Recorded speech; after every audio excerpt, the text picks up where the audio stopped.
ரிஷப ராசியில் பிறந்த உங்களுக்கு உங்களுடைய ராசிநாதன் சுக்கிர பகவான் 10ஆம் இடத்துல சனி செவ்வாயோடு இருக்கார். அப்படி இருந்தாலே உங்களுடைய கௌரவம் அந்தஸ்து புகழ் கூடும். நீங்கள் அரசியல் சார்ந்த துறைகளில் இருக்கிறவங்களுக்கு நல்லதொரு ஏற்றம் முன்னேற்றம் உங்களுக்கு இருக்குது. கவர்மெண்ட்டால் உங்களுக்கு ஏதாவது காரியம் ஆகணும்னா இந்த வாரம் அது நடக்கும். அது மட்டுமே அல்ல, இந்த வாரத்தில் நீங்கள் ஏதாவது தொழில் ஸ்டார்ட் பண்ணணும். இது பங்குனி மாதமாக இருக்குது. பட் இருந்தால் கூட ஏதாவது பிஸ்னஸ் ஸ்டார்ட் பண்ணணும், பெரிய லெவலில் இண்டஸ்ட்ரியல் ஆரம்பிக்கணும், ஒரு பெரிய லெவலில் QG இன்வெஸ்ட்மெண்ட் பண்ணணும், ஒரு என்டர்பிரனராக வரணும், தொழில் முனைவோராக வரணும்னு ஆசைப்படுறவங்களுக்கெல்லாம் கிரக நிலைகள் ஃபேவரபிளாக இருக்கிறதுனால ட்ரை பண்ணுங்கள். பாசிபிலிட்டிஸ் நிறையவே உங்களுக்கு இருக்குது. அது மட்டும் இல்லை, உங்களுடைய லாபஸ்தானத்தில் ராகு இருக்கார், அவரோட சூரியன் இருக்கார். இந்த 2 கிரகங்களும் உங்களுடைய விருப்பம், எண்ணம், ஆசை, அபிலாசை அத்தனையுமே பூர்த்தி பண்ணி கொடுப்பாங்க.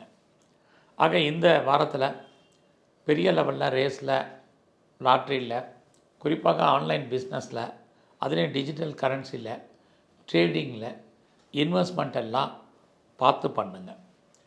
லாபம் வர்ற மாதிரி ஒரு தோற்றம், பெருசாக லாபம் இல்லை, எல்லாமே பணம் லாக் ஆகிறதுக்கான வாய்ப்பு இருக்குது.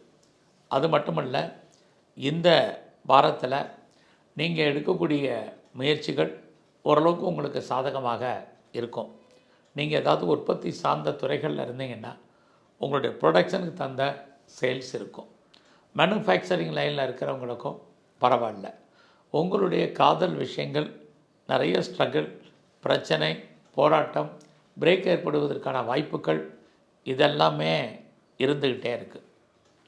இந்த வாரத்தில் உங்களுடைய சர்வீஸை பொறுத்த வரைக்கும் பரவாயில்ல.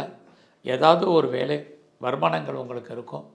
வேலையில் நீங்கள் எதிர்பார்க்கக்கூடிய முன்னேற்றங்கள் உங்களுக்கு அமையும்.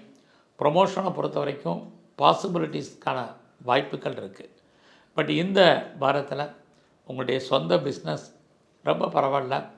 ஒருவேளை நீங்கள் பார்ட்னர்ஷிப்போடு பிஸ்னஸ் பண்ணிங்கன்னா பார்ட்னர் அன்சாட்டிஸ்ஃபைடாக இருப்பார். இதே தான் உங்களுடைய மன வாழ்க்கைக்கும். மேரிட்டல் லைஃப்பில் 2 பேருமே அன்சாட்டிஸ்ஃபைடாக இருப்பதற்கான வாய்ப்புகள் நிறைய உண்டு. ஸோ இந்த வாரத்தில் எங்கெல்லாம் சிவாலயங்கள் இருக்கோ சிவ தரிசனம், துர்க்கையுடைய வழிபாடு பிரதானமாக பண்ணுங்கள்.